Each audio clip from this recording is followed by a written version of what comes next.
Srikanth sir తీసుకోవాలి యాక్చువల్‌గా class. Sir వాళ్ళ ఇంట్లో పవర్ కట్ అయిపోయిందంటే చాలా సేపటి నుంచి. సో, మొబైల్ కూడా ఛార్జింగ్ లేదు. స్టార్ట్ చేయండి.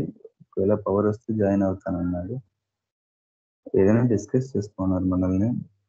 మీ డౌట్స్ కానీ, పీడియాట్రిక్ కేసెస్ ఎక్స్‌పీరియన్సెస్ కానీ ఇలా.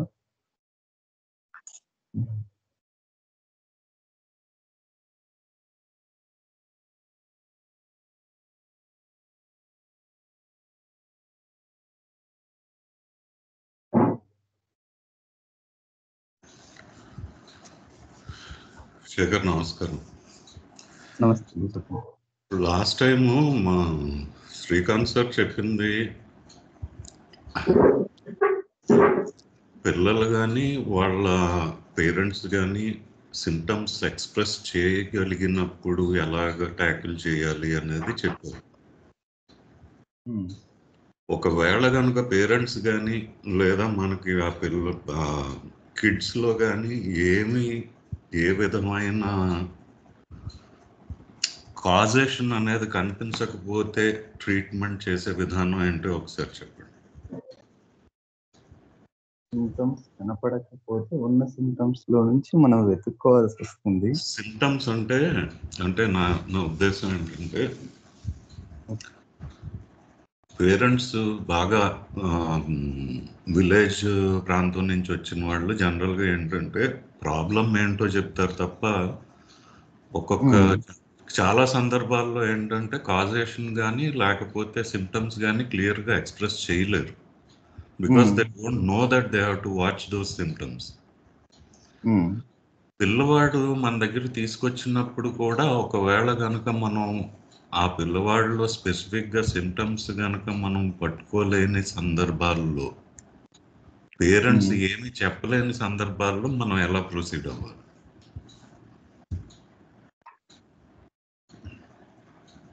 హోమియోపతి సిస్టమ్కి ప్రిస్క్రిప్షన్కి బ్యాక్గ్రౌండే సిమ్టమ్స్, లక్షణాలు. అవి బై మౌత్ చెప్పగలిగేటి లేదా సైన్స్ డాక్టర్ అబ్జర్వ్ చేసేటి. కేవలం వీటి ద్వారా మాత్రమే ప్రిస్క్రిప్షన్ చేయగలుగుతాడు హోమియో ఫిజిషియన్. అంతకుమించి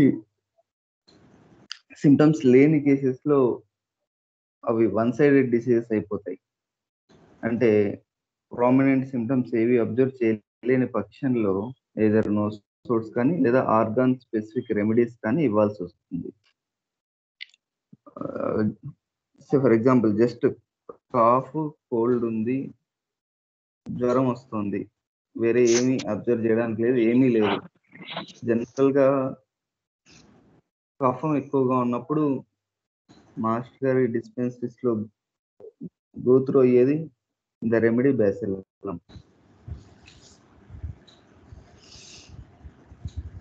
కాఫ్, కోల్డ్ ఉండి కఫం ఎక్కువగా ఉంది అని తెలుసుకున్నప్పుడు, లేదు జలుబైనా సరే విపరీతంగా కారిపోతుంది అన్నప్పుడు బ్యాసిల్లమ్ డెఫినెట్లీ పనిచేస్తుంది. ఫీవర్ ఎక్కువగా ఉంటే 200 పొటెన్సీ, అదర్వైజ్ 30 పొటెన్సీలో అనేస్తుంది. At the same time streptomycin చెప్పారు సార్. అది ఒక గ్రూప్ వస్తుంది, ఒకరి నుంచి ఇంకొకరికి వస్తుంది, అటాక్ అవుతుంది, ఇలా త్రూ ఇన్ఫెక్షన్ వెళ్తూ ఉంది అన్నప్పుడు, అబ్జర్వేషన్ ఉన్నప్పుడు స్ట్రెప్టోమైసిన్ పనిచేస్తుంది కాఫ్, కోల్డ్ ఫీవర్కి వచ్చేసరికి.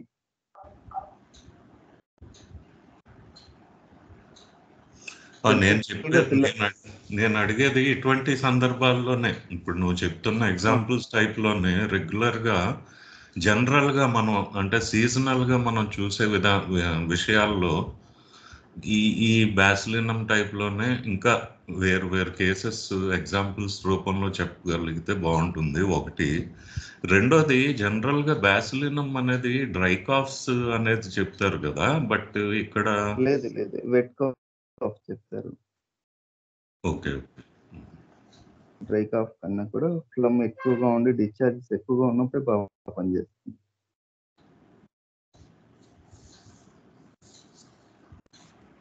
ఇటువంటి ఎగ్జాంపుల్స్ కొన్ని కేసెస్ చెప్తే, అంటే ఏం లేదు, మనం డెఫినెట్గా will look for symptoms, but if it all there are incidents like you have mention now, మన మాస్టర్ కేర్ డిస్పెన్సరీస్ లో వాటిల్లో జనరల్ గా వాడే వాటిల్లో కొన్ని ఎగ్జాంపుల్స్ చెప్తే గనుక ఎమర్జెన్సీ కేసెస్ లో మన దగ్గరకు వచ్చినట్టయితే గనుక ఆ పద్ధతిని ఫాలో అవటానికి వీలుగా ఉంటుంది.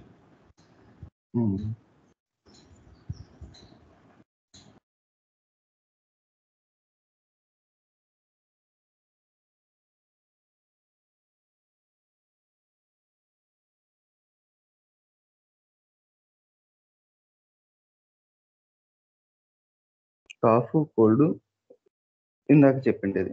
ఫ్లమ్ ఎక్కువగా ఉందని తెలుస్తుంది. అది నాసల్ డిశ్చార్జ్ లేదా ఎక్కువగా అయితే ఛాతీలో వర్క్ చేస్తది. లేదు ఈ అబ్జర్వేషన్‌లో ఇంకొన్ని గమనిస్తూ ఉన్నప్పుడు ఆర్సెనిక్ ఆల్బమ్ డెఫినైట్‌లీ కొంచెం ఏజ్ వచ్చిన తర్వాతనే మనం ఆ టెస్ట్‌ని అబ్జర్వ్ చేయగలుగుతాం. లేకపోతే కొంచెం కష్టం అయిపోతుంది. ఆర్సెనిక్ ఆల్బమ్ ఎక్కువగా వాటరీ సెక్రీషన్స్ ఉన్నప్పుడు కూడా పనిచేస్తుంది. ఫ్లూయిడ్ డిశ్చార్జెస్ నుండి ఒక స్థిమితం లేనితనం కనిపిస్తుంది. కొంచెం కొంచెంగా రెస్ట్‌లెస్‌నెస్ అంటాం కదా! అది కనిపిస్తుంది. పిల్లలు ఒక ఇరిటేషన్, చికాకు కాదు కానీ కదులుతూ ఉండడం, ఎక్కువగా మూవ్ అవుతూ ఉండటం. కొంచెం ఏజ్ 1 ఇయర్ దాటిన వాళ్ళలో అయితే మనం టెస్ట్ అబ్జర్వ్ చేయొచ్చు. ఫ్రీక్వెంట్‌గా వాటర్ అడుగుతూ వచ్చేస్తారు. మంత్స్ బేబీలో ఈ టెస్ట్ అబ్జర్వ్ చేయడం కూడా చాలా డిఫికల్ట్. జస్ట్ వెళ్తే మదర్ మిల్క్ కోసం వెళ్తారు.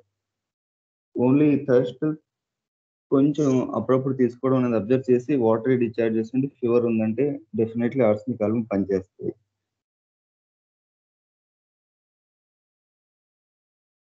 నా observation pulsatilla remedy. Fever cold లేకుండా అయినా వచ్చింది. ఆర్ విత్ కోల్డ్ వచ్చింది. With or without cold. సడెన్‌గా ఒక హై ఫీవర్ 102, 103, 104 కూడా వచ్చేస్తది. సడెన్‌గా షూటప్ అవుతది. బట్ క్లింగీనెస్ ఉంటది. ఖచ్చితంగా అమ్మని వదలడు. అమ్మనే ఎత్తుకొని ఉండాలి. ఎత్తుకొని తిప్పుతూ ఉండాలి. కింద వదిలేస్తే ఏడుస్తాడు. లేదు కొంచెం పాకగలిగే పిల్లలైతే అమ్మ ఎక్కడుంటే అక్కడికి దొబ్బెడుకుంటూ వెళ్ళిపోతారు. నిద్రపోయే టైంలో పూర్తిగా నిద్రపోయిన తర్వాత వదిలేసినా ఓకే. కానీ మెలకువ వస్తే మాత్రం అమ్మ ఎత్తుకోవాలంటారు. ఆ ఏడుపు మీకు ఐడియా ఉంటే అది తెలుస్తది. పల్స్టిల్లాకి, క్యామోమిల్లా ఏడుపు ఎలా ఉంటది. జస్ట్ మార్నింగ్ వీపింగ్ లాగా. అంటే గోము చేస్తూ ఏడవటం అది. మనకి ఇరిటేషన్ కలిగించేది కాదు గానీ జాలి కల్పిస్తది ఆళ్ళ ఏడుపు చూస్తే. సో, ఆ క్లింగీనెస్ ఉంటది. వదిలేస్తే గాని ఏడుస్తారు. ఎత్తుకొని తిరగమంటారు. తిరగాలని కాదు, పక్కన ఇంకొకరు ఉండాలి కంపల్సరీ. అమ్మ దగ్గరుండాలి లేదా అమ్మ ఒళ్ళో ఉండాలి. అమ్మ ఎత్తుకొని ఉండాలి. లేదా అంత ఫెమిలియర్ పర్సన్ ఇంట్లో వాళ్ళైతే ఓకే. యాక్సెప్ట్ చేస్తారు. ఫీవర్‌లో ఇలా ఎత్తుకొని ఉండాలి కంపల్సరీ అనే సింప్టమ్ కనిపిస్తున్నప్పుడు పల్స్‌లా వర్క్ చేస్తది. రీసెంట్‌గా గూడా వీడికి మా చిన్నబ్బాయికి జ్వరం వచ్చింది. తగ్గలేదు. 4 డేస్ అయింది. పల్స్‌లో వేసిన తర్వాతనే తగ్గింది. Basing on only this symptom. Even modality కూడా లేదు వాడికి. థర్స్ట్ మామూలుగా అయితే పెద్దగా ఉండకూడదు. వీడికి థర్స్ట్ ఎక్కువగా ఉండింది. కాకపోతే సీజన్ అలా ఉండింది. సమ్మర్ కదా! దానివల్ల డ్రైనెస్ అయ్యి వాటర్ తాగుతున్నాడేమో కానీ పల్స్‌టిల్లాతోటి వాడికి తగ్గిపోయింది. లేదా లాంగ్ బ్యాక్ పెద్దవాడి విషయంలో అయితే రూబ్రిక్ ఉంటది. సడెన్ హై ఫీవర్‌లో. చిన్న పిల్లలు సడెన్ హై ఫీవర్‌లో పల్స్‌టిల్లా ఫస్ట్ గ్రేడ్ రెమెడీ ఉంటది. రాత్రి బానే ఉన్నాడు. ఉదయానికి ఫీవర్ వచ్చేసింది. అది 104 వచ్చింది. పెద్దోడికి. Last 4, 5 years back. ఇంకా వాడు 2 ఇయర్స్ లోపు ఏజ్ ఉన్నప్పుడు. పల్స్‌టిల్లా వన్యంతోటి తగ్గిపోయింది. అంటే ఇంకా అబ్జర్వ్ చేసుకోండి పెద్దగా వేరే ఏమీ లేవు.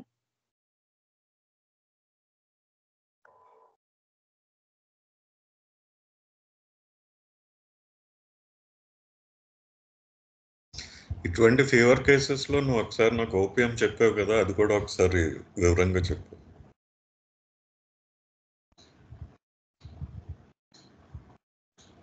ఓపియం వేయాలన్నప్పుడు యాహ్! ఒకటి కాజేషన్ ఉంటే ఈజీగా అర్థమైపోతుంది. పోతుంది. కానీ కొన్నిసార్లు ఆ కాజేషన్ కూడా తెలియదు. కాజేషన్ అంటే సడన్ ఫ్రైట్, భయపడడం ఏదానికైనా. దాని ద్వారా దాని తర్వాత నుంచి జ్వరం వచ్చేయడం. అది కూడా పెద్దగా కనపడట్లేదు. అయినా ఓపీఎం ఇవ్వాల్సిన సందర్భాలలో మనకి దాని కీ సింప్టమ్ మనం ఆ ఫీవర్, ఆ పాథాలజీ ఉన్నప్పుడు ఖచ్చితంగా వాడు చాలా డల్ అయిపోయి యాక్టివ్నెస్ లేకుండా ఉండాలనుకుంటాం. కానీ పిల్లలు ఆ యాక్టివ్నెస్ కనిపిస్తుంది కాంట్రడిక్టరీగా. Painlessness in state of painful in painful state, నొప్పి బాధ ఉండాల్సిన స్టేట్ లో పెయిన్లెస్నెస్ అనేది అబ్జర్వ్ చేయడం.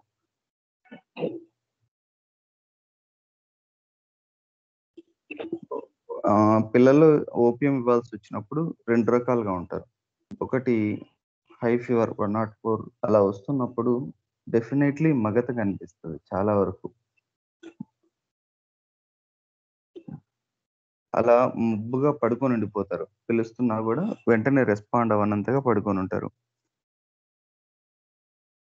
అండ్ మధ్యలో ఉలిక్కి పడడం అనేది కూడా ఉంటుంది. గట్టిగా కేకలేయరు కానీ కొంచెం కొంచెంగా ఉలిక్కి పడతారు. భయపడి ఏడ్చే సందర్భాలలో స్ట్రామోనియం పనిచేస్తుంది కానీ కేవలం ఉలిక్కి పడడం ఉంటుంది ఈ మగత ఇలా ఎక్కువగా ఉన్నప్పుడు. లేదా అలా డల్ గా పొద్దున్న సాయంత్రం వరకు పడుకునే ఉంటారు. దీనికి ఆపోజిట్ ఎలా ఉంటుందంటే జ్వరం కొంచెం తగ్గినా, లేదా ఈవెన్ కొద్దిమంది పిల్లలు అంత హై ఫీవర్ లో కూడా 104 ఉన్నా, లేదా ఇప్పుడు చెప్తున్న అలాంటి పిల్లలు ఒక 2 degrees తగ్గి 102, 101 వచ్చినా పూర్తి యాక్టివ్ గా ఇంకా వాళ్ళకి ఏమీ బాధ లేనట్టుగా తిరిగేస్తూ ఉంటారు. ఈవెన్ 2 రోజులు జ్వరం వచ్చినా కూడా వాళ్ళు అలాగే ఉంటారు. ఏమాత్రం బాధ లేదు, జ్వరం లేదు, నీరసం లేదు అన్నట్లుగా తిరుగుతుంటారు, ఆడేస్తుంటారు. లేదు జ్వరం అంతకు మించి వాళ్ళు తట్టుకునే దాన్ని మించి ఇంకొంచెం వెళ్ళిపోతే మాత్రం పూర్తి మగతలోకి వెళ్ళిపోయి పడిపోతారు, పడుకునే ఉంటారు. ఇది ఓపీఎం విషయంలో నా అబ్జర్వేషన్.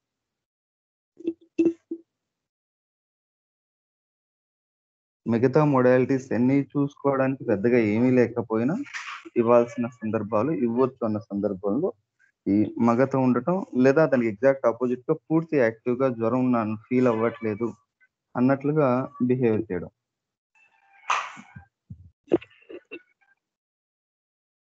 సో ఇది కూడా కేవలం మంత్స్ బేబీ అని చెప్పను కానీ కొంచెం నడక, తిరగడం, ఆడుకోవడం తెలిసిన ఏజ్ లో మనం అబ్జర్వ్ చేసుకోవచ్చు. 2 years.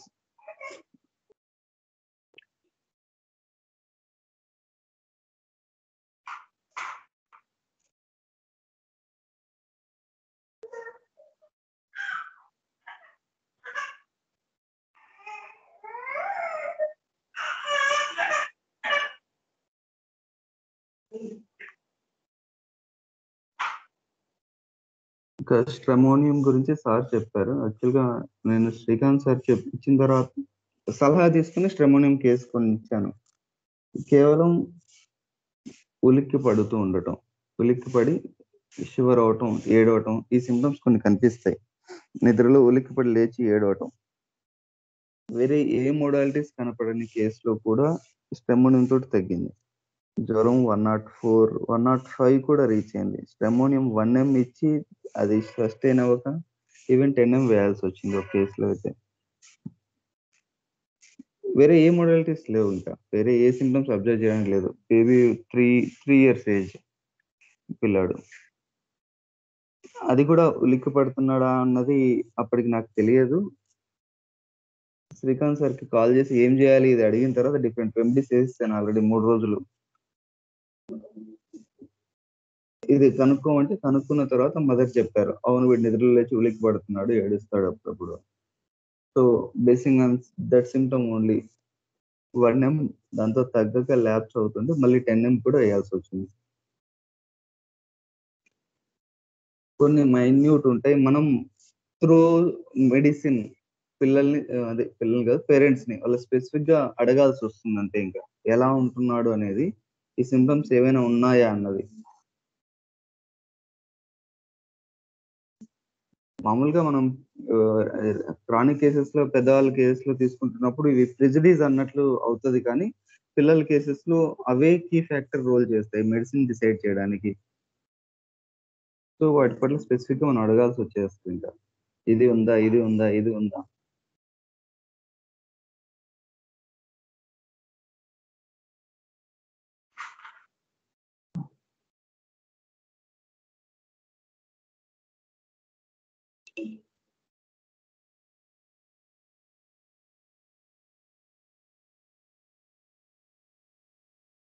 సీజనల్ గా ప్రస్తుతానికి నడుస్తున్న సీజన్ లో చాలా వరకు కేసెస్ ఓన్లీ బ్రయోనియా 200 తోనే తగ్గుతున్నాయి. ఈ సీజన్ లో కూడా ఉన్నట్లుండి గొంతు నొప్పి వస్తుంది, జలుబు వస్తుంది, జ్వరం వస్తుంది. మోస్ట్ ఆఫ్ ది కేసెస్ 90% పైన ఓన్లీ బ్రయోనియా వర్క్ చేస్తుంది బికాస్ ఆఫ్ ద సీజన్.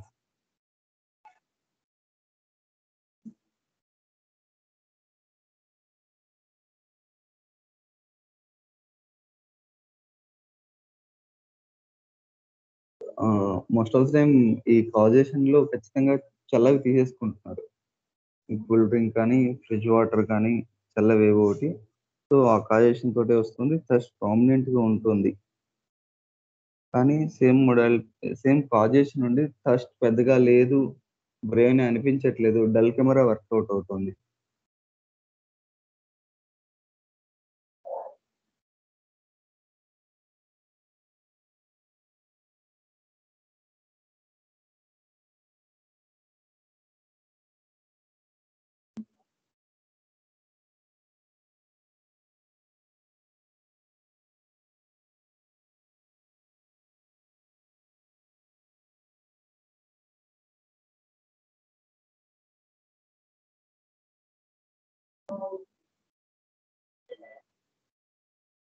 ఇంకా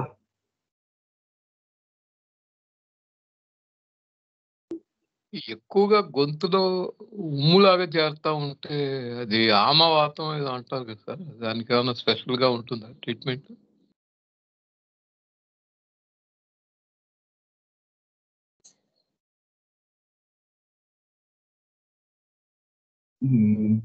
స్పెసిఫిక్స్ చెప్పలేను సార్ నేను.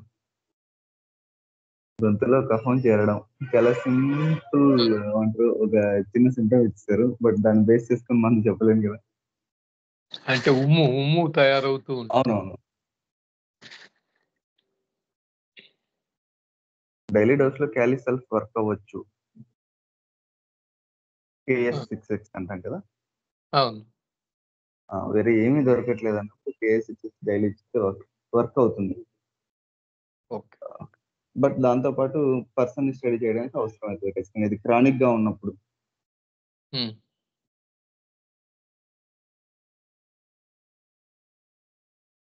ఒక క్వశ్చన్ అండి.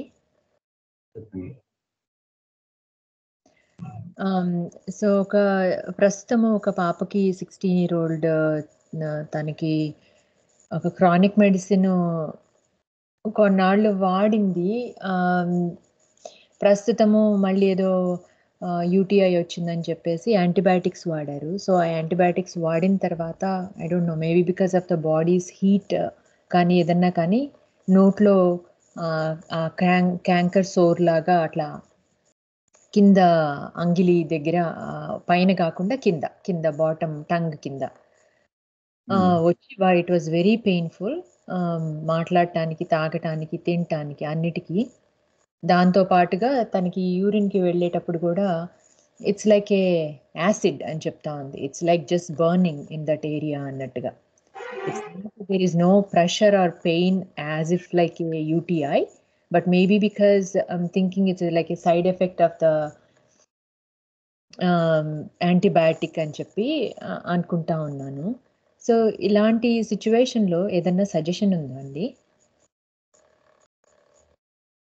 వేరే ఇంకా యూనో సెడిమెంట్ కానీ ఏం లేదు, it's like a dark yellow colour urine, no offensive smell, and just a cold makes it better.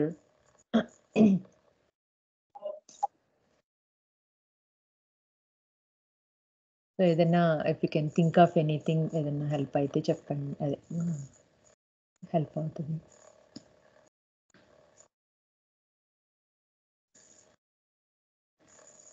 Specific acid like burning nitric acid work అవుతుంది.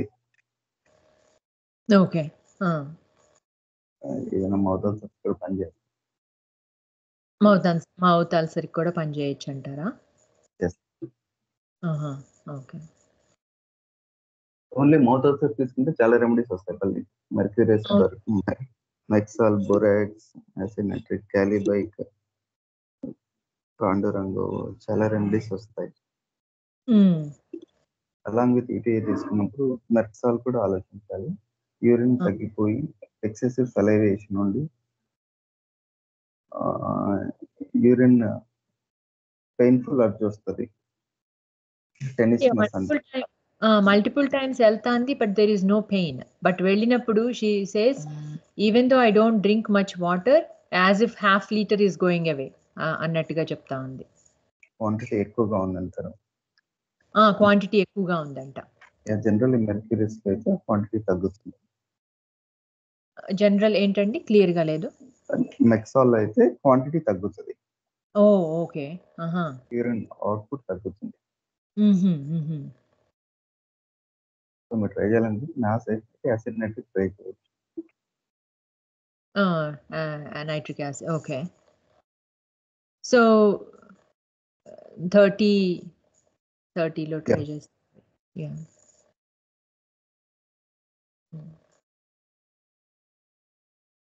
శేఖర్, ఇదే కేసులో క్యాంథరిస్ కి నైట్రిక్ యాసిడ్ కి వేరియేషన్ చెప్పు.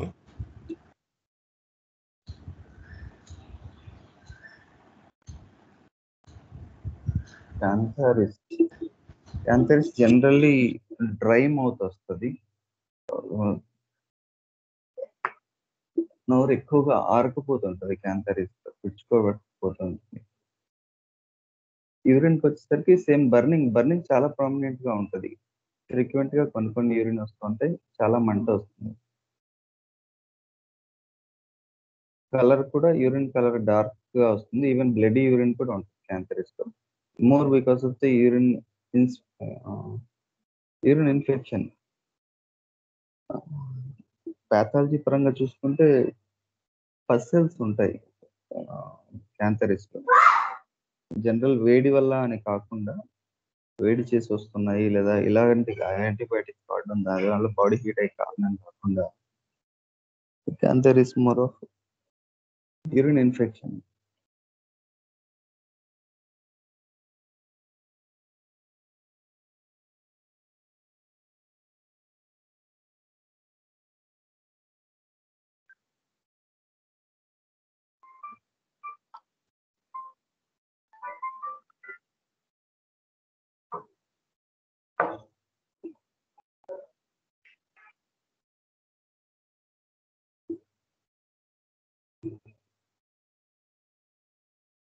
ఇంకా Raghavan, Gautam, Srikar sir paediatric cases గురించి మీ experience or any other group member.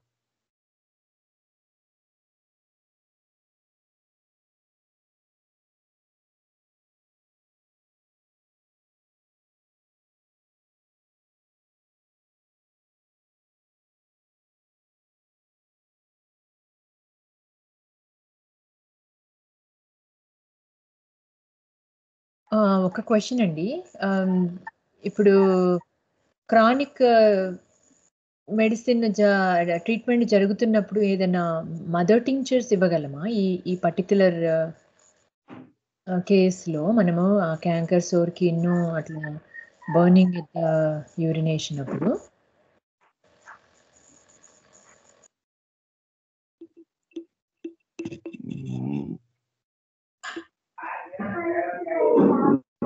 నిజంగా అదే ఎక్కువగా బాదర్ చేస్తుందంటే అక్యూట్ రెమెడీ ఇవ్వాల్సి వస్తుంది. అది 30 days వరకు వెళ్ళొచ్చు అని బాదర్ చేస్తుంది. లేదు మదర్ టించర్ తోటి మేనేజ్ చేయగలం అన్నప్పుడు ట్రై చేయొచ్చు. ఫెరంపాస్, నాట్రమోర్ 6x. నేను ఆల్రెడీ చెప్పాను నాట్రమ్పాస్ 6x ఈవెన్ సిఎఫ్ కూడా చెప్పాను. నాట్రమ్యూర్ అంటాం. నాట్రమ్యూర్. వెరంపాస్ నెట్రమియర్ రెండిట్లో కూడా బాడీ ఓవర్ హీట్ అవటం ఉంటుంది.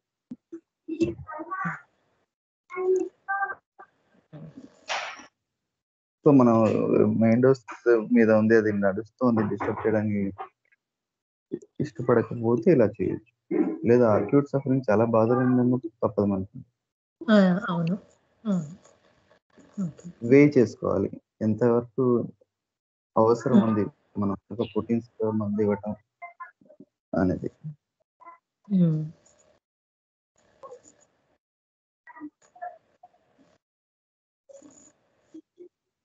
థ్యాంక్స్ అండి. నమస్తే.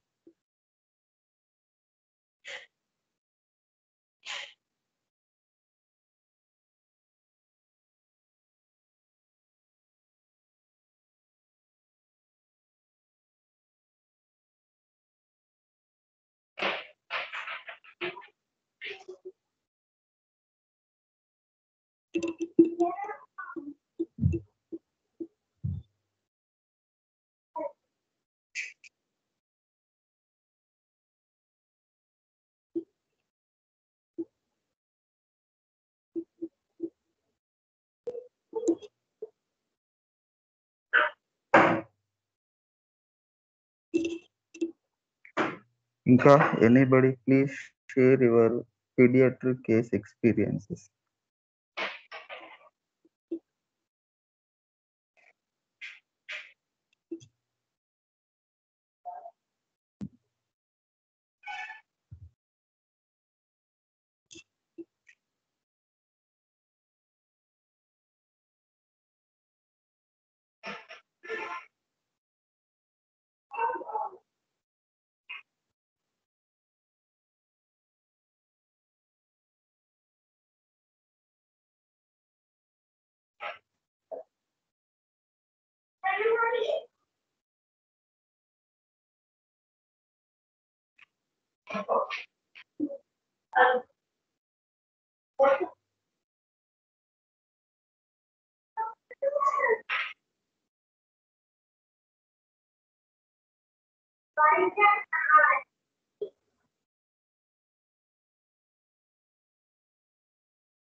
పిల్లలు డయేరియా కేసెస్ లో అది వాలంటరీగా అవుతుందా లేదా మోషన్ కోసం లైక్ స్ట్రెయిన్ అవుతున్నాడా, తనకి తెలిసి వస్తుందా తెలియకుండా వస్తుందా అన్న అబ్జర్వేషన్ చాలా కీ రోల్ ప్లే చేస్తుంది.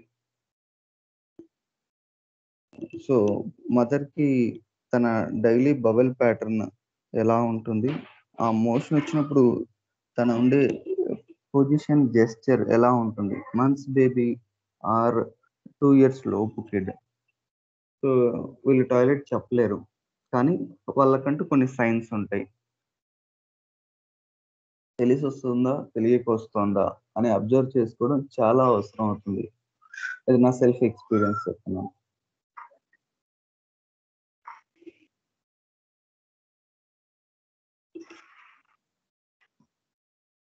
తెలియకుండా వస్తున్నప్పుడు నా అబ్జర్వేషన్ లో మేజర్ 2 రెమెడీస్ ఫాస్ఫరస్, అలోసోకోట్రినా. సో ఈ రెండు బాగా పనిచేస్తాయి. కేవలం ఈ డిఫరెన్స్ చేసుకోవడంలో ఇబ్బంది పడి తర్వాత చేసుకొని ఇవి ఇచ్చిన తర్వాతనే తగ్గిన కేసెస్ ఉన్నాయి. ఒకటి పర్సనల్ ఎక్స్పీరియన్స్, రెండోది ఫ్రెండ్ వాళ్ళ బాబుకి. అలస్ లో మచ్ ఆఫ్ గ్యాస్ ఉంటుంది, ఎక్కువగా గ్యాస్ పాస్ అవుతుంది along with the stool, but ఇన్వాలంటరీగానే ఉంటది. తనకి వచ్చేది పెద్దగా నోటీస్ చేయలేడు, ఈవెన్ గ్యాస్ పాస్ చేస్తున్నా అనుకుంటూనే మోషన్ కూడా వచ్చేస్తుంటది. సో జనరల్ బవెల్ ప్యాటర్న్ లో వీళ్ళు పిల్లలు అట్లీస్ట్ ఆ సైన్ ఆ పొజిషన్ లో కూర్చోవడం కానీ, లేదా టాయిలెట్కి వెళ్దామని చేయించడం కానీ, లేదా కొంచెం ముక్కినట్లు అనటం కానీ, ఎనీథింగ్ ఉంటుంది డైలీ రొటీన్ లో. అలా లేకుండా ఈ డయేరియాస్ ఇన్వాలంటరీగా మాత్రమే అవుతున్నప్పుడు, వాళ్ళకి నోటీస్ లేకుండా వస్తున్నప్పుడు ఏది లేకుండా మోషన్ వచ్చేసి ఉంటుంది. ఇట్లా మా పెద్దాడికి ఒకసారి ఫాస్ఫరస్ వేయాల్సి వచ్చింది. కేవలం ఇన్వాలంటరీ స్టూల్ని బేస్ చేసుకుని మాత్రం వేయడం జరిగింది. అది వర్క్ చేసింది. దానికంటే ముందు డిఫరెంట్ రెమెడీస్ ట్రై చేశాను. అది 3 days జరిగింది. అప్పుడు మోషన్ వెళ్తున్నాడు. ఆ మోషన్ కలర్ ఎలా ఉంది వీటిని బేస్ చేసుకొని అటు ఇటు చూసుకొని మందులు వేసాను. నాకు గుర్తులేదు యాక్చువల్గా, లాంగ్ బ్యాక్. అంటే వాడికి ఇప్పుడు 7 years, అంటే 5 years బ్యాక్ జరిగిన ఇష్యూ ఇది. 20 minutes, హాఫ్ అన్ అవర్కి ఒకసారి కూర్చుంటూ వచ్చేసాడు. థర్డ్ డేకి వచ్చేసరికి మొదట్లో ఫ్రీక్వెన్సీ తక్కువగా ఉన్నది. డైలీ 8-10 దగ్గర నుంచి పెరుగుతూ థర్డ్ డేకి ఎవ్రీ హాఫ్ అన్ అవర్ కూర్చుంటూ వచ్చాడు. బట్ అది ప్యూర్లీ అన్నోటిసబుల్ అని అర్థం అయిపోయిన తర్వాత ఫాస్ఫరస్ వేయడం జరిగింది. ఫాస్ఫరస్ 200 రిపీట్ డోస్ వేస్తే తగ్గిపోయింది దానికి. ఫాస్ఫరస్ కాకుండా ఇంకో రెమెడీ ఏంటి చెప్పావు శేఖర్? అలోసు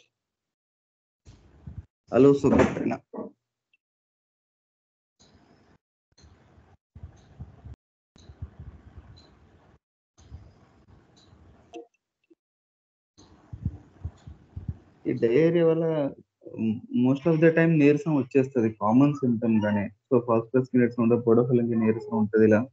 సో పిల్లల్లో మనం పెద్దగా క్యాచ్ చేయడానికి ఏమి ఉండవు. పొడోఫిలంకి వచ్చేసరికి స్టూల్స్ లార్జ్ క్వాంటిటీలో అయిపోతాయి. వాటరీగా లార్జ్ క్వాంటిటీలో ఫోర్స్ఫుల్ స్టూల్ లైక్ ట్యాప్ తిప్పితే అలౌ చేస్తూ అలౌ చేస్తుంది. అంత క్వాంటిటీలోను, అంత వాటరీగా.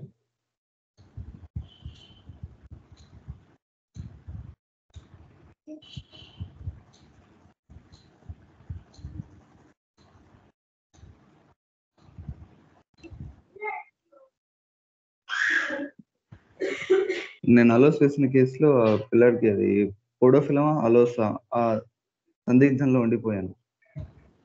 పొడోఫిలం వేస్తే కాస్త తగ్గుతుంది, అది మళ్ళీ రిపీట్ అయిపోతుంది. 3 days జరిగింది అలా. ఇంప్రూవ్మెంట్ ఉన్నట్లే ఉండి మళ్ళీ రికవర్ అవ్వటం. పొడోఫిల్ వర్క్ చేయలేదు యాక్చువల్గా. As a test dose allows 6 ఇచ్చాను. పొడోఫిలమే సరైన మందేమో, నేను మిస్టేక్ అవుతున్నాను లేదా పొటెన్సీ పెంచాలన్న సందిగ్ధం. అలోస్ 6 ఒక డోస్ వేస్తే స్టాప్ అయిపోయింది, రిపీట్ అవ్వకుండా.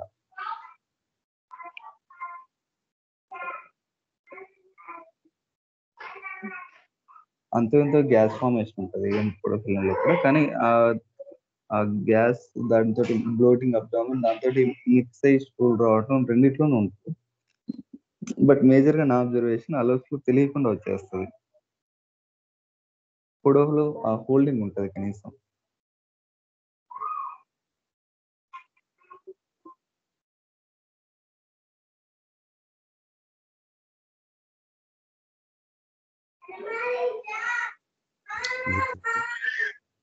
ఫాస్ఫరస్ కేసులో మీ అబ్బాయి విషయంలో stool was normal every half an hour కూడా? నార్మల్ కాదండి, అది యాక్చువల్గా అది గ్రీనిష్ స్టూల్స్ తో స్టార్ట్ అయింది. Teething diarrhoea.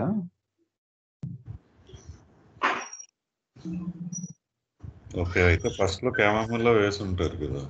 క్యామమిల్లా, పలస్ట్రిల్లా, ఇంకా ఏదో ట్రై చేశాను 2 రోజులు. ఆ థర్డ్ డేకి సివియర్ అయిపోయింది. ఇంట్లో వాళ్ళు కంగారు పడిపోతున్నారు, పీడియాట్రిషియన్ దగ్గరికి వెళ్దాం అంటున్నారు.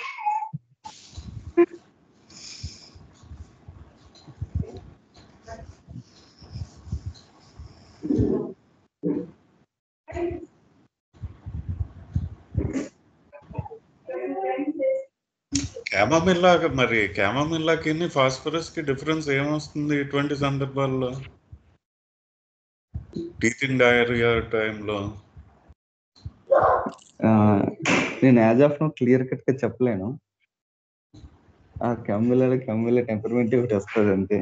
దాన్ని పట్టుకుని వేస్తేనే మందు పని చేస్తుంది, లేదా జనరల్ గా క్యామిల్లా ఇచ్చేస్తాం టీచింగ్ డయేరియాలో. వితౌట్ మైండ్ ఓన్లీ స్పెసిఫిక్ గా దాన్ని బట్టి అయితే నేను చెప్పలేను. ఇరిటబిలిటీ అనేది ఉంటుంది కంపల్సరీ క్యామమిల్లాలో, ఫాస్ఫరస్ లో ఉండదా? ఇప్పుడు నేను చెప్పిన కేసులో అయితే అన్ని చూసుకునే అంటారు అబ్జర్వేషన్ ఇవ్వడానికి లేదు అక్కడ అసలు. 2 years లోపు కిడ్ 3 days దాకా నుండి మోషన్స్ కంటిన్యూగా అవుతూ ఉన్నాయి అన్నప్పుడు వాడి పరిస్థితి ఎలా ఉంటుందంటే వేలాడిపోతున్నారు. ఏమంటారు పెద్దగా ఏ దాని మీద రెస్పాండ్ అయ్యే సిచ్యుయేషన్ ఉండదు, నీరసపడిపోతూ వస్తారు కదా.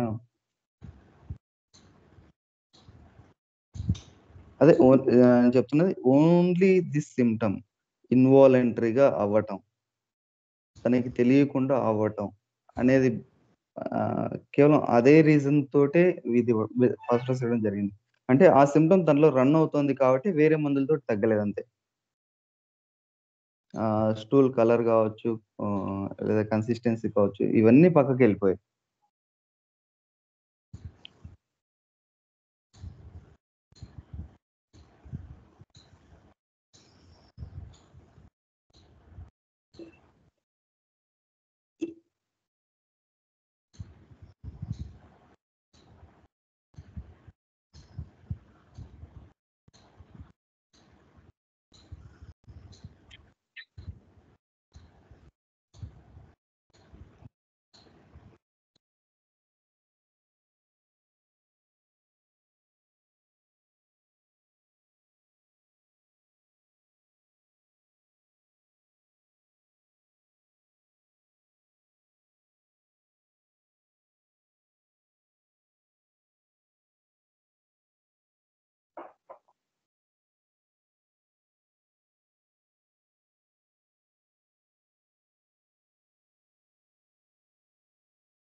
సరిగ్గా ఏదైనా చెప్తున్నారా ఎనీబడి? శ్రీకాంత్ సార్ జాయిన్ అవ్వలేదు. 20 cases లో అది రూయిం కూడా ఆలోచించచ్చు, సేమ్ అలా డయేరియా. రాఘవన్ రూయిం రొయ్యం సవర్ స్మెల్ ఉంటుంది అనుకుంటారు.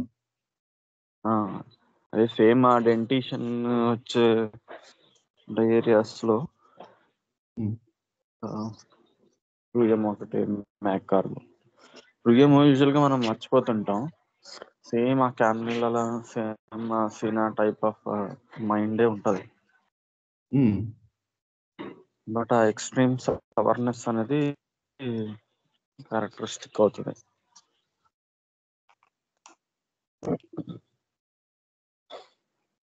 బాగా ఇరిటబుల్ గా ఇంపేషెంట్ ఎలా ఉంటారు పిల్లలు, ఏడుస్తూ ఉంటారు.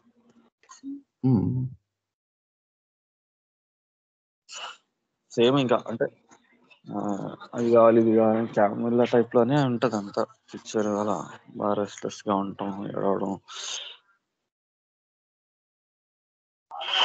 కావాలని అంటే అడగడం, మళ్ళీ ఉండాలనుకుంటా కదా సార్.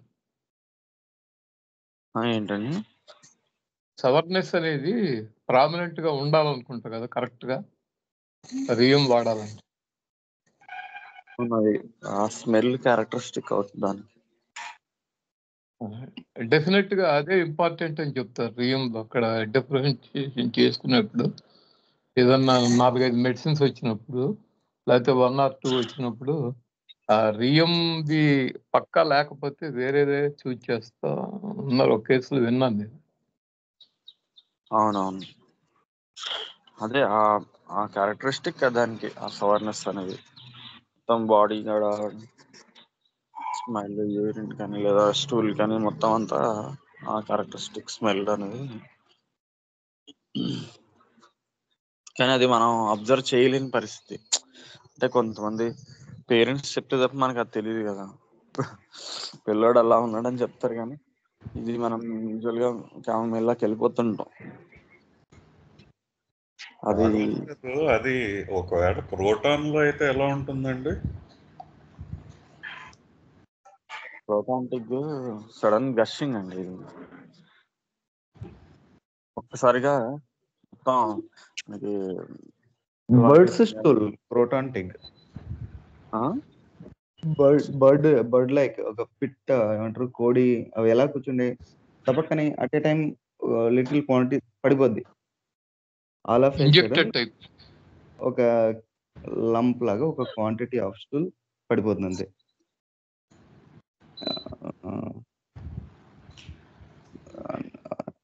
నా మైండ్లో మెమరీలో ఉన్నంత వరకు అయితే లైక్ బర్డ్ స్టూల్ లాగా, పిచ్చుక, పక్షి, కోడి ఎలా కూర్చుంటాయి అలా ఆ టైప్ అనిపిస్తుంది.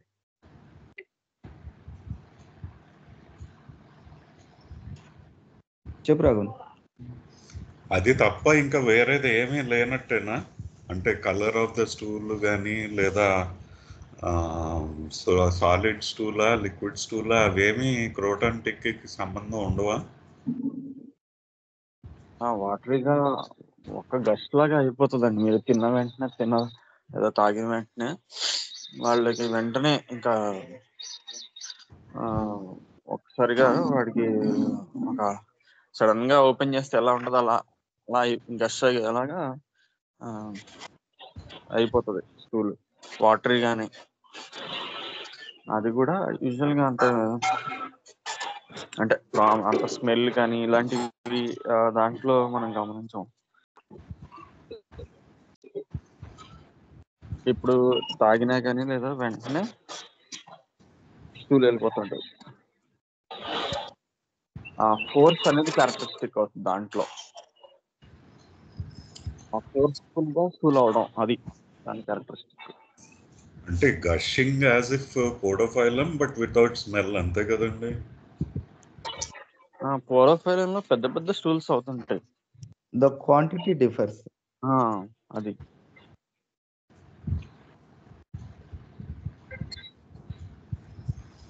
And smell is also not prominent in croton, right?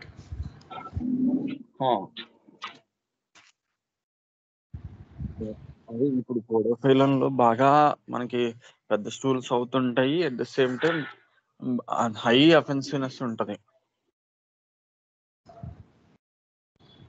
And not only liquid, అంటే ఆల్రెడీ కలిపి మిక్సింగ్ అలా సాలిడ్ అలా అవుతుంటది. క్రోటాంటిక్ లో మీకు ప్రామినెంట్ గా ఏదైనా ఇది కొంచెం తాగినా గానీ వాడికి వెంటనే మోషన్ కి వెళ్ళిపోయి ఒక్క సడన్ గష్ అయిపోతుంది, మళ్ళీ అయిపోతుంది అంతే. అంత అఫెన్సివ్నెస్ కానీ అంత పెద్ద స్టూల్ అవటం కానీ ఇవన్నీ ఉండవు. ఒకసారి గొడగడలాడి వెంటనే వెళ్ళి ఒక్కసారిగా మొత్తం వాటర్ బయట వచ్చేసి సెట్ అయిపోయినట్టు అలా వచ్చేస్తుంది అనమాట. ఇంకా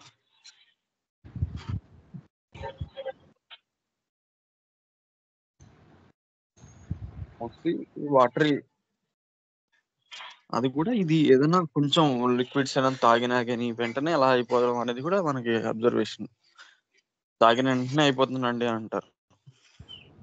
నీళ్ళు తాగినా కొంచెం వెంటనే ఇంకా ఒకసారి వెళ్ళి మోషన్ వెళ్ళొచ్చేస్తుంది అంటారు. లేదా కొంచెం ఏదైనా తిన్నగానే వెంటనే వెళ్ళాల్సి వచ్చేస్తుంది.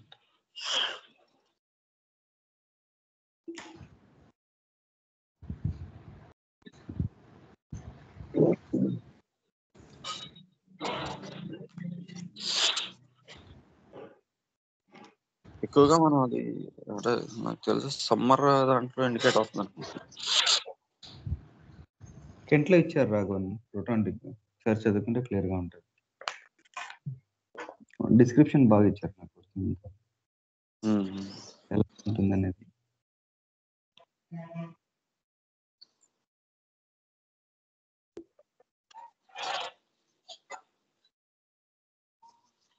చదువుతున్నావా? చదవట్లేదు.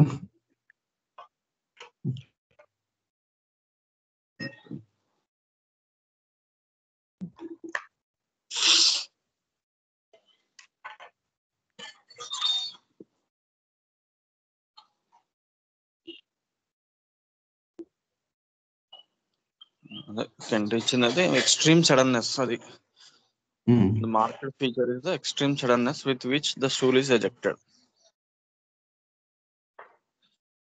Seems to be gush of yellow watery or pappy stool with one feces coming out with one gush. So marked is that it is not an uncommon thing for a rural patient to describe it as like that of a goose at gushes out in 1 squirt.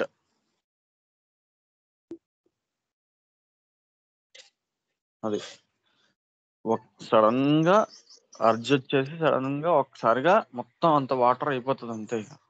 Water stool అది దాని characteristic అండి. అంటే ఒకసారి నాకు అలాగే అయింది కాబట్టి నా ఎక్స్పీరియన్స్ అది.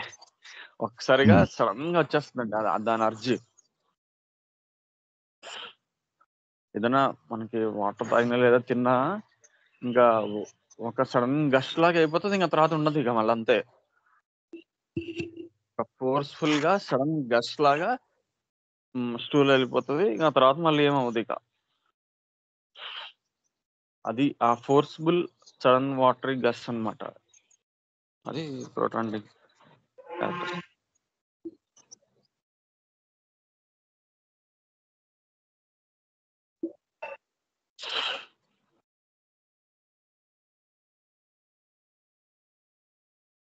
ఎలోలో కూడా ఫుడ్ తిన్నా తిన్నా కూడా డయోరియా మోషన్స్ అవుతాయి కదా, దానికి దీనికి ఎలా డిఫరెన్షియేట్ చేసుకోవాలి?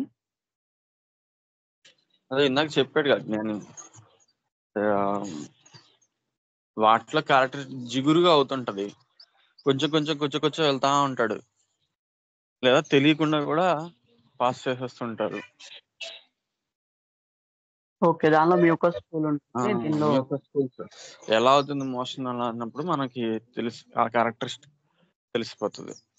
ఇట్లా వైట్ గా జిగురుగా ఎల్లోగా జిగురుగా పిల్లోడైతే వాడికి తెలియకుండా కారుతున్నట్టు ఉంటుంది, అలా చెప్తుంటారు.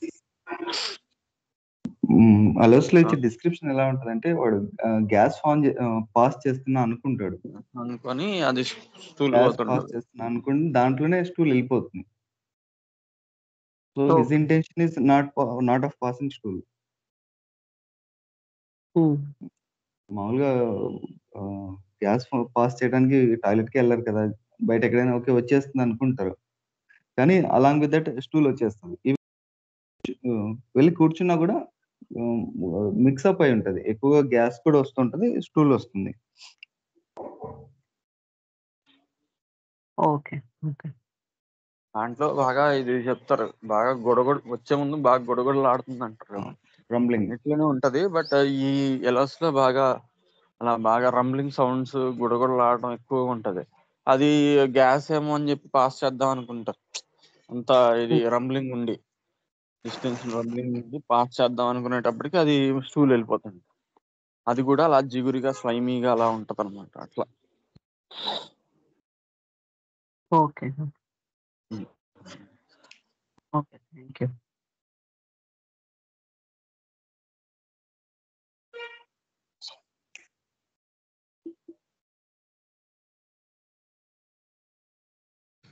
రాఘవన్ గారు తిన్న వెంటనే క్రోటాన్ అన్నారు కదా, ఒకవేళ తిన్న తర్వాత కాసేపటికంటే around half an hour 1 hour తర్వాత కనుక తిన్న ప్రతిసారి అదే జరుగుతూ ఉంటే అది దేనికి ఇండికేషన్ అవుతుందండి? అక్కడ కూడా అదే క్యారెక్టరిస్టిక్ చూసుకోవాలి.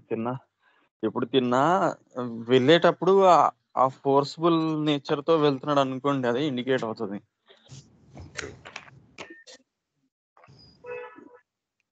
కొంతమందికి ఇమీడియట్ సడన్ గా వెళ్ళాల్సి వస్తుంది, కానీ వెళ్ళినప్పుడు ఎప్పుడైతే వాడికి ఆ సడన్నెస్ వస్తుందో ఫోర్స్ఫుల్ గా, అది ఇండికేట్ అవుతుంది. అలా తిన్న తర్వాత అయ్యే వాటిలో చాలా ఉన్నాయి, గాంబూజియా, కొన్ని గ్రాటియోలలో కూడా సేమ్ అన్ని దగ్గరగా ఉంటాయి అన్ని. కాకపోతే ఒకటి సమ్మర్ లో ఇండికేట్ అవుతుంటాయి, సేమ్ స్టూల్స్ టైప్ లో ఉంటాయి, చిన్న డిఫరెన్సెస్. కానీ అది పట్టుకోవడం అనేది కొంచెం ప్రాక్టికల్ గా కొంచెం కష్టం. సేమ్ అదే గాంబూజియాలో లాగా ఇస్తాడు, గ్రాటియాలో అనేది ఒక రెమెడీ ఉంటుంది, అందులోనే అలాగే ఇస్తాడు. నేను మనకి తూజా కూడా అలాగే ఉంటది. తూజాలో కూడా same sudden passing as bunk stole అంటారు, బంక్ హోల్ నుంచి, అంటే ఒక హోల్ నుంచి సడన్ గా ట్యాప్ తిప్పేసి ఎలా అవుతుందో అలాగే ఇస్తాడు స్టూల్. సో ఈ రెమెడీస్ అనేవి ఈ ఒకసారిగా మోషన్ అయిపోయేటప్పుడు సడన్ స్టూల్స్ ఇవన్నీ చాలా మనకి మెట్రమెడిక పరంగా చూస్తే చాలా దగ్గరగా సేమ్ అయ్యే సిమ్టమ్స్ ఉంటాయి. ఏదైనా క్లినికల్ అబ్జర్వేషన్ మనం వేసి తగ్గించినప్పుడు వచ్చేటువంటి మనకి స్టడీ పర్పస్ గా బాగా మనకి గుర్తుంటాయి అన్నమాట. ఎందుకంటే సేమ్ ఈ రంబ్లింగ్ అని, డిస్టింక్షన్, ఈ ఫోర్స్ఫుల్ ఎజెక్షన్ ఇవన్నీ దాంట్లో కూడా ఉంటాయి. గ్యాంబూజియాలో కూడా కొంత ఈ బర్నింగ్ ఉంటుంది దాంట్లో. కాకపోతే సేమ్ ప్రోటాన్ లాగే అపియరెన్స్ ఇస్తాడు దాంట్లో. ఎందుకంటే నేను ఒకసారి అబ్జర్వేషన్ చేసుకుని నా ప్రాబ్లం అప్పుడే అవన్నీ చదివితే సేమ్ దానిలానే ఉంది. ఏమి వేసుకోవాలా ఏంటా అని అర్థం కాలేదు నాకు. యాక్చువల్గా పిక్చర్ చూస్తేనే చదివితే సేమ్ అట్లాగే ఉండేది. కానీ దాంట్లో మాత్రం ఆ సడన్ నెస్ అనేది ప్రామినెంట్ గా ఆ బేసిస్ మీద నేను ఆ క్రోటాంటిక్ వేసుకోవాలి, బాగా తగ్గింది అనమాట. క్లినికల్ గా మనం అబ్జర్వేషన్ చేసి కొంత ఈ డిఫరెన్సియేషన్ ఏంటంటే గ్యాంబోజియాలో చెప్పే కదా, ఆ టెనిస్ వాటితో పాటు కొంచెం బర్నింగ్ ఉంటది ఎక్కువ.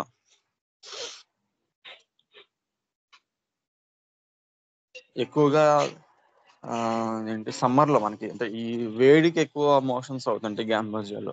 Same type of rumbling, same sudden gushings, బాగా ఈ గుడగుడలాటలు, కడుపులో నొప్పి ఇవన్నీ ఉంటాయి. దాంతో పాటుగా బర్నింగ్ ఉందనుకోండి, అప్పుడు అది గ్యాంబూజియా ఇండికేటర్. ఇంకోటి సార్, క్వాంటిటీ కూడా బాగా పెద్ద విరోచనం అవుతుందండి గ్యాంబోజియా.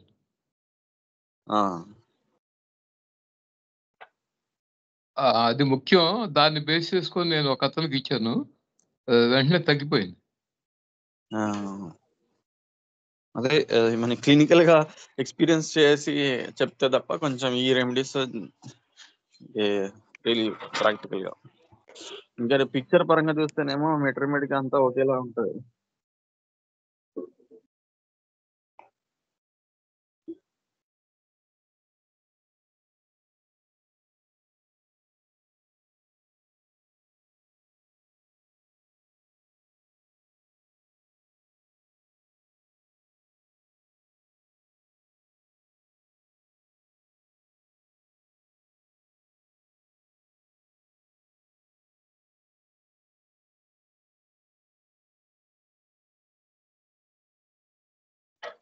దాంట్లో మనకి చాలా రెమెడీస్ ఇస్తాయి, తిన్న వెంటనే మోషన్స్ అయ్యే రెమెడీస్ చాలా ఉంటాయి.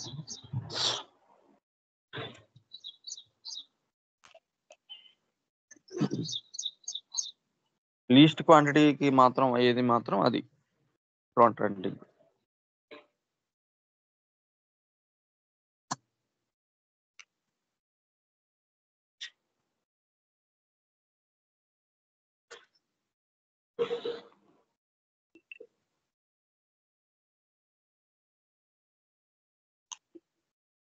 చెప్పినట్టు ఫాస్ఫరస్ వాటిలో కూడా ఉంటాయి. బట్ జనరల్ పిక్చర్ చూసుకోవాలి, మొడాలిటీస్ చూసుకోవాలి. అవును సార్, ఫాస్ఫరస్ లో ట్యాప్ ఓపెన్ అయినట్లుగా ఉంటుంది అంటారు, అది మోడాలిటీ. చల్లటి నీళ్లు కోతుకుంటారు అని చెప్పి అంటారు. అదే సార్, ఆ మిగతా పిక్చర్ కూడా చూసుకోవాలి.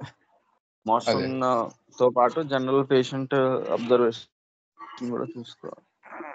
అలా ట్యాప్ అయిపోయినట్టు సేమ్ అలాగే తూజాలో కూడా ఉంటది సేమ్ పిక్చర్ అనేది.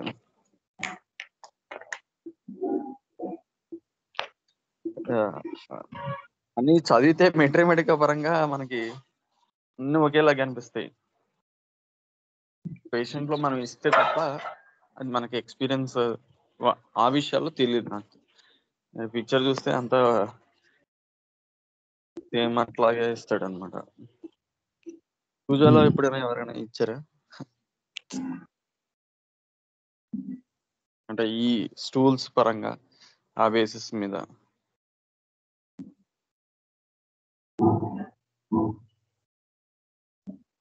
అంటే మా సార్ చెప్పేవారులే ఇలాగే మా క్లినికల్స్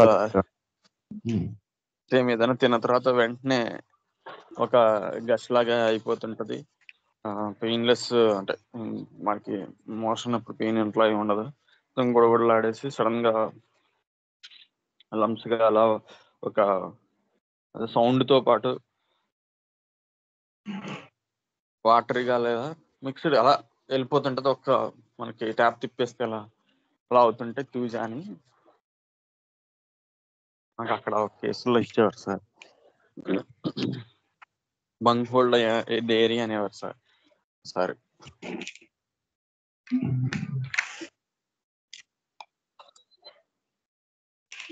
దాంతో కూడా తిన్న తర్వాతే అవుతాయి ఏదైనా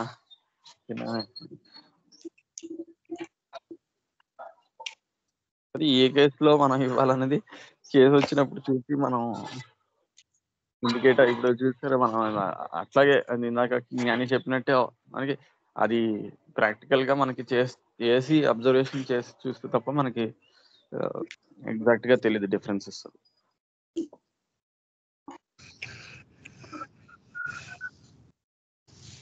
ఇటువంటి డిస్కషన్స్ లో యాక్చువల్ గా క్లినికల్ ఎక్స్పీరియన్స్ ఉన్న మీలాంటి వాళ్ళు చెప్పిన దాన్ని బట్టే ఎక్స్పీరియన్స్ బాగా తక్కువగా ఉన్న వాళ్ళు ప్రొసీడ్ అవటానికి వీలుగా ఉంటుంది కదా. అదే దాంట్లో కూడా ఇప్పుడు శ్రీకాంత్ సార్ అనుకోండి లేదా ఇంకా ఎల్డర్స్ అనుకోండి మోర్ కేసెస్ ఎక్స్పోజ్ అవుతారు కదా. సో వివిడ్గా రెమెడీస్ మాకున్న ఎక్స్పీరియన్స్ లో మాకు నేను చెప్తున్నాం అంతే. More years of experience more cases observation ఉంటుంది. మనం ఒక మంది అనుకుంటాం, అది ఇచ్చేస్తే తగ్గిపోతే అక్కడితో కేసు గురించి మనం నేర్చుకునేది పెద్దగా ఉండదు, డిస్కషన్ ఏముండదు, అయిపోతుంది. కానీ తగ్గనప్పుడు క్వశ్చన్స్ వస్తాయి చాలా, ఎందుకు తగ్గలేదు, వేరే మందులు ఏం వేయాలి, ఏ ఆప్షన్స్ ఏముంటాయి. సో కేసెస్ ఎక్కువ చూసే కొద్దీ ఈ ఆప్షన్స్ లో నుంచి వెతుక్కోవడం, మైన్యూట్ డిఫరెన్సెస్, ఏం చేయొచ్చు, ఏం ఇవ్వాలి, అవి క్లియర్ గా తెలిసిపోతాయి. శ్రీకాంత్ సార్ అంటే ఇప్పుడు ఒక 5-6 మందులు అలా చక్కగా చెప్పేస్తారు, దాంట్లో ఇది చూసుకోవాలి, ఇది చూసుకోవాలి, ఇది చూసుకోవాలి, ఇది చూసుకోవాలి.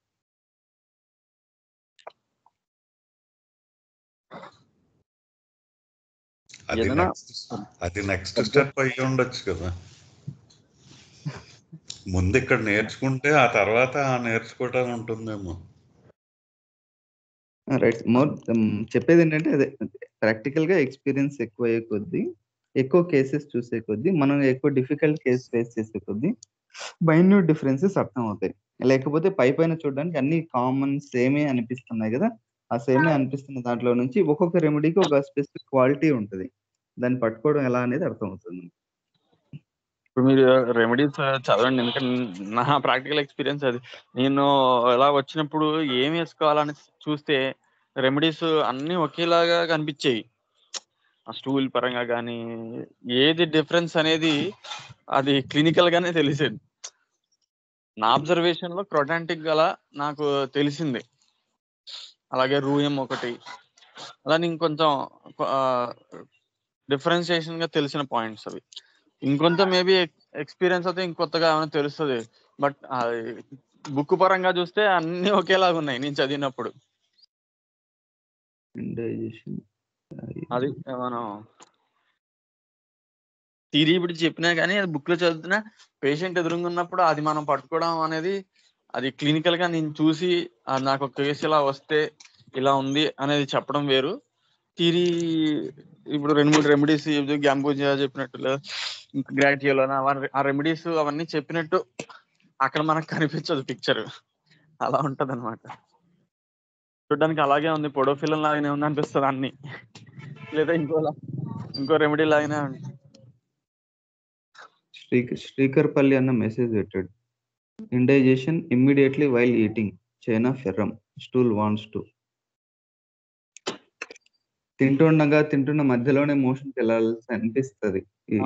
ఫెర్రమెట్ లో ఉంటది థియరీలో, నాకు చదివి గుర్తుంది, చైనా గుర్తులేదు. ఈవెన్ నక్స్ కూడా ఇది వరకు ఒకసారి నువ్వు చెప్పిన గుర్తు శేఖర్. తినంగానే వెళ్తారా తిన్న తర్వాత, తిన్న వెంటనే అయితే ఆలోస్ చెప్పావు, తిన్న తర్వాత కాసేపటికి అయితే నక్స్ చెప్పిన గుర్తు. నాకు గుర్తులేదు కానీ కానీ నక్స్వామికి వచ్చేసరికి ఇవన్నీ వెళ్ళిపోతాయి, తినకుండా తర్వాత ఇంకొప్పుడు అనేది.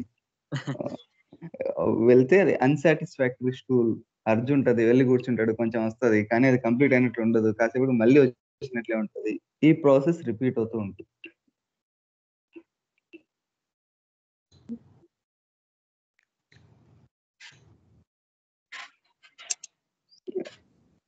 అన్సాటిస్ఫాక్టరీ స్టూల్ అనేది అది క్రానిక్ లోను పనిచేస్తుంది, అక్యూట్ లోను పనిచేస్తుంది. సేమ్ సింప్టమ్ అలాగే ఉంటుంటది.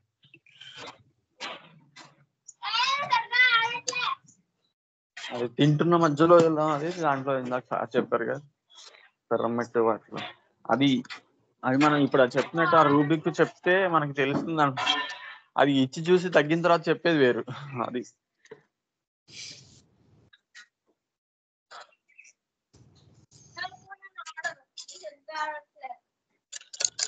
చాలా అంటే ఇప్పుడు మీరు చెప్పిన రెమెడీస్ అంటే శేఖర్ ఇప్పుడు నాకు ఈ నక్స్ గురించి చెప్పిన దాంట్లో ఆ పాయింట్ కనుక కన్సిడర్ చేస్తే మిగిలిన వాటిల్లో స్టూల్ సాటిస్ఫాక్టరీ స్టూల్ అనుకోవచ్చా? పౌడోఫైలమ్, రియోమ్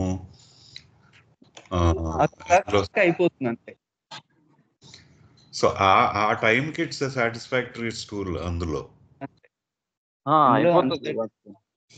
ఇందులో అన్సాటిస్ఫాక్టరీ కాబట్టి అది మెటీరియల్ లోకి వస్తుంది. మిగతా వాటిలో చెప్పట్లేదు అన్నప్పుడు it is not the prominent thing. చెప్పు రాఘవన్. అదే ఏం లేదు, నక్స్కి అదేగా క్యారెక్టరిస్టిక్. అడికి వెళ్తాడు, వెళ్ళిన తర్వాత మళ్ళీ ఇంకొంచెం ఉండిపోయిన సెన్సేషన్ మళ్ళీ వెళ్ళాలని. అయితే మిగతా రెమెడీస్ లో టెనిస్మస్ అనే పదాలు కొన్ని వాడతాడు, వెళ్ళాలనిపిస్తుంది. కానీ అది దీంట్లో ప్రామినెంట్ ఉన్నంతలా మిగతా వాటిలో ఉండదు. అన్ని సిమ్టమ్స్ ఒక పారాలో మొత్తం అన్ని చిన్న కవర్ చేస్తాడు, కానీ ఏది ప్రామినెంట్ ఆ రెమెడీకి అనేది మనకి ఆ కీనోట్ అవుతుంది దానికి. అలాగే మిగతా ఒక కొన్ని మెయిన్ రెమెడీస్ అయితే దాని జనరల్ పిక్చర్ కూడా కొలరేట్ చేసుకోవాలి. ఆ పెయిన్ రావడం, మోషన్కి వచ్చే ముందు పెయిన్ రావడం, అండ్ కాజేషన్ కూడా చూసుకోవాలి కేసెస్ లో.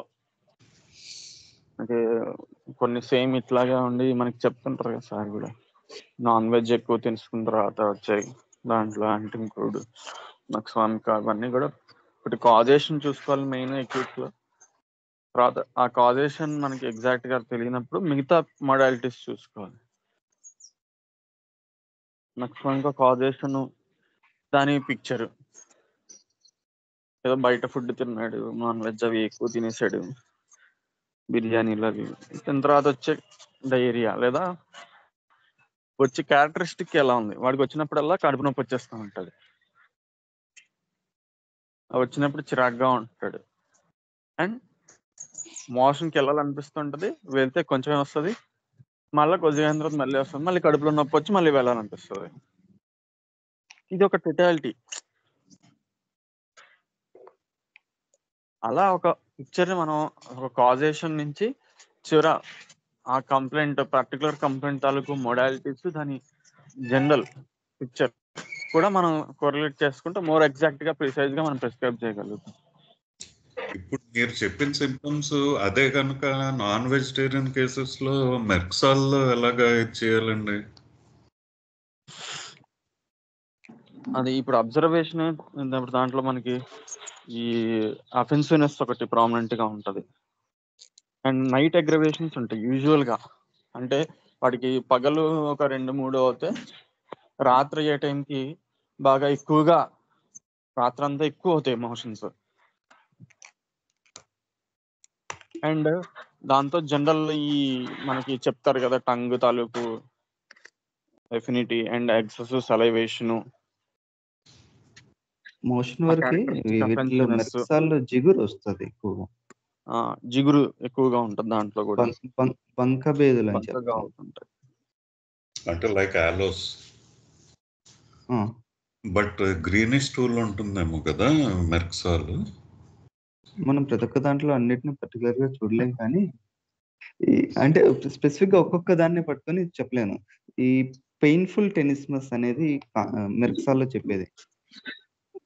అన్సాటిస్ఫాక్టరీ స్టూల్ అనే కన్నా మోషన్కి వెళ్ళొస్తే అక్కడితో అయిపోయిందా కాదా కానీ నొప్పి అనేది అర్జే పెయిన్ఫుల్గా ఉంటుంది.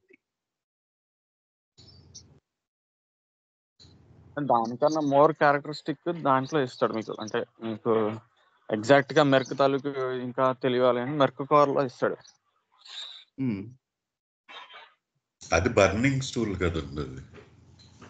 అదే ఆ టెనిస్మస్ తాలూకు ఆ బర్నింగ్, ఓకే ఆ జిగురుతనం, ఇవన్నీ క్యారెక్టరిస్టిక్ గా మెర్క్ కవర్ లో ఇస్తాడు. అంతో ఇంతో దాని సేమ్ పిక్చర్ దీంట్లో ఉంటది కానీ అంత హై బర్నింగ్ అది మెర్క్ సాల్ లో ఉండదు. వాడు చెప్పినట్టు ఆ స్టెనిస్మస్, స్లైమీనెస్ ఇవన్నీ ఉంటే మిగతా పిక్చర్ మనం అంటే నేను ఇది స్పెసిఫిక్ గా అడగటానికి కారణం ఏంటంటే శ్రీకాంత్ సార్ ఇదివరకు ఒక ఫీవర్ కేసు చెప్పారు. Constipation, severe constipation, high fever, ఏ రెమెడీ వేసినా తగ్గకపోతే ఆ లాస్ట్కి అసలు ఏమిటి ఎందుకు ఇలా జరిగింది అన్నప్పుడు నాన్ వెజిటేరియన్ బాగా ఎక్కువ కన్జ్యూమ్ చేసేసిన తర్వాత ఇది ఇలా స్టార్ట్ అయింది అన్న ఉద్దేశంతో మెర్క్సాల్ ఇచ్చామని చెప్పి అన్నారు ఆయన. ఆ మెర్క్సాల్ ఇస్తే గానీ ఆ ఫీవర్ కేసు కంట్రోల్ అవ్వలేదు అన్నారు. అందుకు ఆ నక్స్కి మెర్క్కి డిఫరెన్సియేషన్. ఏదైనా మనకి గుర్తుపెట్టుకుని అంటే ఈ నాన్ వెజ్ తిన్న తర్వాత ఏదైనా అవ్వచ్చు. అది ఇప్పుడు ప్రొలాంగ్ అయ్యింది అనుకోండి, ఒక 4-5 రోజుల తర్వాత వాడికి ఏమవుతుంది, డికంపోజిషన్ బ్లడ్ లో అనేటువంటిది ఇప్పుడు ఆ సిఫిలిటిక్ నేచర్ ఇప్పుడు మీకు అన్ని రోజులు పట్టింది వాడు. ఇప్పుడు అదే మీకు బెలడోనా టైప్ ఆఫ్ పిక్చర్ చూస్తే కనుక అట్లా ఉండదు, ఆ ఎక్యూట్నెస్ అనేది తెలిసిపోతుంది. మెర్క్సాల్ ఏంటంటే డికంపోజింగ్ కదా, సిఫిలిటిక్ నేచర్ కదా, అది ప్రొలాంగ్ అయ్యే కొద్దీ మన పాథాలజికల్ గా కూడా అది బాగా డీప్ సీటెడ్ గా సిమ్టమ్స్ ని క్రియేట్ చేస్తుంది. సో ఆ అఫెన్సివ్నెస్, ఆ సిఫిలిటిక్ నేచర్ కాజేషన్ అది అయ్యి ఉండొచ్చు.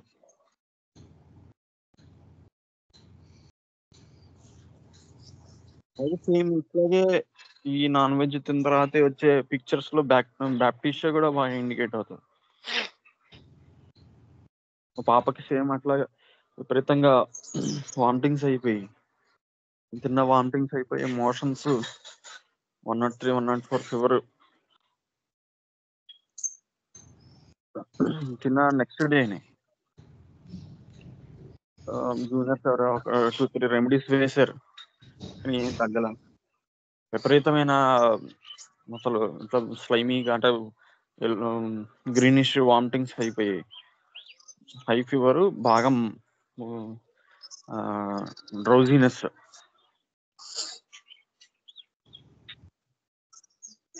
మోషన్ కూడా బాగా అఫెన్సివ్నెస్. సో ఇప్పుడు ఈ పిక్చర్ చూసారా, అంటే నాన్ వెజ్ తిన్న తర్వాత ఎలా ఆ బాడీ అనేటువంటిది మనకి తీసుకున్నది, అది డికంపోజింగ్, ఒక బాగా అఫెన్సివ్నెస్, ఇవన్నీ పిక్చర్ డెవలప్. అప్పుడు అక్కడ నక్స్వామిక అనేది అంత ప్రామినెంట్ గా పని చేయకపోతుంది, ఎందుకంటే దాని పేజ్ లో అది లేదు కాబట్టి. ర్యాపిడ్ గా డికంపోజింగ్ అయ్యే రెమెడీస్ మనం ఆలోచించాలి, ఏ పైరోజినము, బ్యాప్టిషియా, మెర్క్సాల్. సో ఎలా ఆ పేజ్ అనేది మనకి అబ్జర్వేషన్ అని చూసుకోవాలి. నాన్ వెజ్ తినే అవ్వచ్చు, ఎటువైపు లీడ్ అవుతుంది, ఆ పేస్ ఎలా ఉంది, డిసీజ్ తాలూకు పేస్. సో 1 డేలోనే డికంపోజ్ అయిపోయింది, అంత ర్యాపిడ్ గా డికంపోజిషన్. దెన్ బ్యాప్టిషియా 1M ఇచ్చాను ఆ కేసులో.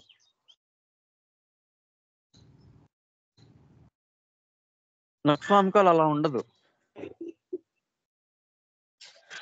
సో ఆ ర్యాపిడిటీ కూడా చూసుకోవాలి, చిన్నది నాన్ వెజ్ అయ్యి ఉండొచ్చు. అట్లా ప్రతి రెమెడీకి మనకి సార్ చెప్పారు, ఆ పేస్ అనేటువంటిది ఇంపార్టెంట్.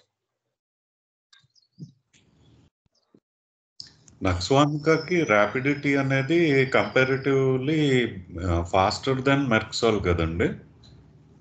అంటే ఈ ర్యాపిడ్ గా డికంపోజ్ అయ్యే టెండెన్సీ అనేది, అదే ర్యాపిడ్ గా సిఫిలిటిక్ అయ్యే టెండెన్సీ అలా అంత ప్రామినెంట్ గా ఇప్పుడు మెర్క్సాల్, బ్యాప్టిషియా, పైరోజినా ఉన్నంత ప్రామినెంట్ గా నక్స్వామికాలో ఉండదు. మీ కంప్లైంట్స్ చెప్తారు. ఈ టెన్నిస్ పర్స్, కడుపులో నొప్పి రావడం, ఈ మిగతా అన్ని ఉంటది, ఫీవర్ ఇవన్నీ ఉంటాయి. కానీ చూసారా ఆ డికంపోజిషన్ అనేటువంటిది ర్యాపిడ్ గా డౌన్ అయిపోవడం, హై గ్రేడ్ ఫీవర్, బాగా డ్రౌజీనెస్, బాగా అఫెన్సివ్నెస్, ఇవన్నీ ఏంటంటే డికంపోజిషన్ తాలూకు మనకి ఇండికేషన్స్ అన్నమాట. సో అది మనకి ఆ పేస్ తెలవాలంటే ఈ పిక్చర్ చూసుకోవాలి ఎలా డెవలప్ అయింది.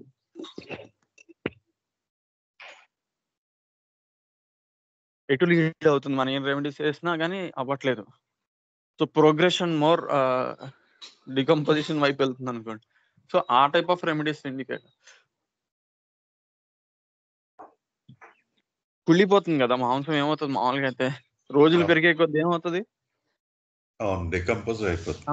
అది బాడీలో 4-5 రోజులు అయింది అంటే దాని తాలూకు ఎఫెక్ట్ అది ఫిజికల్ గా ఉండకపోవచ్చు. ఆ పేజ్ మెర్క్సాల్ అవ్వచ్చు, బ్యాప్టిస్ట్ అవ్వచ్చు, లేదా పైరోజన్ అవ్వచ్చు. అది చూసుకోవాలి మనం. ఏదో మెర్క్సాల్లో ఎల్లోగా ఉంది స్టూల్ అట్లా కాదు, అది ఎటు లీడ్ అవుతుంది, ఆ లీడ్ అయినప్పుడు వచ్చినటువంటి జనరల్స్ అవ్వచ్చు, ఫిజికల్ జనరల్స్ అవ్వచ్చు, మెంటల్ జనరల్స్ అవ్వచ్చు, ఏం ఇండికేట్ అవుతున్నాయి అది చూసుకో. నాన్ వెజ్ తర్వాత అంటే సార్ చెప్పుండొచ్చు మెర్క్సాల్, బట్ అది మనకి ఇంపార్టెంట్ అవుతుంది. మీరు చెప్పిందేనే ఆయన చెప్పిన దానికి కూడా కోరిలేషన్ ఉందిలేండి. ఆ డీకంపోజిషన్ అనేది అక్కడ మెయిన్ ఇష్యూ బేస్ చేసుకుని ఇచ్చి ఉండొచ్చు కదా. అదే అంటే నేను మీకు అండర్స్టాండింగ్ కోసం చెప్తున్నా. అదే నాన్ వెజ్ అయ్యి ఉండొచ్చు, ఇంకేదైనా అయ్యి ఉండొచ్చు, కానీ అది ఎటు లీడ్ అవుతుంది అనేది దాన్ని బట్టి ఆ ఏ రెమెడీ అనేది మనం చూసుకోవాలి. ఆ పేస్ అనేటువంటిది అది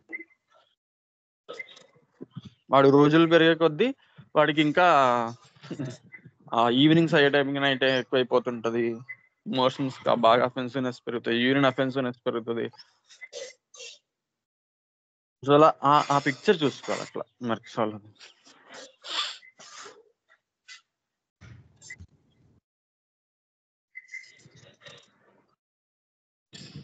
అంటే ఇవన్నీ ఏదైనా క్లినికల్, మనకి క్లినికల్ గా అబ్జర్వేషన్ అయ్యి కేసెస్ లో చూసి చెప్తే తప్ప మనకి బాగా అండర్స్టాండింగ్.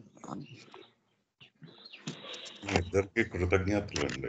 అది నాలెడ్జ్ అనేది ఇట్స్ కంటిన్యూస్ ప్రాసెస్ కదండి, లెర్నింగ్ అనేది.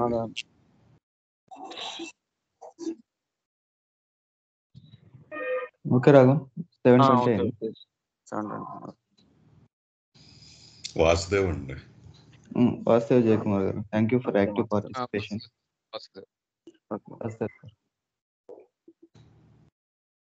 గురుర్ బ్రహ్మ గురుర్ విష్ణు గురుర్దేవో మహేశ్వరః, గురు సాక్షాత్ పరం బ్రహ్మ తస్మై శ్రీ గురవే నమః. Thank you all.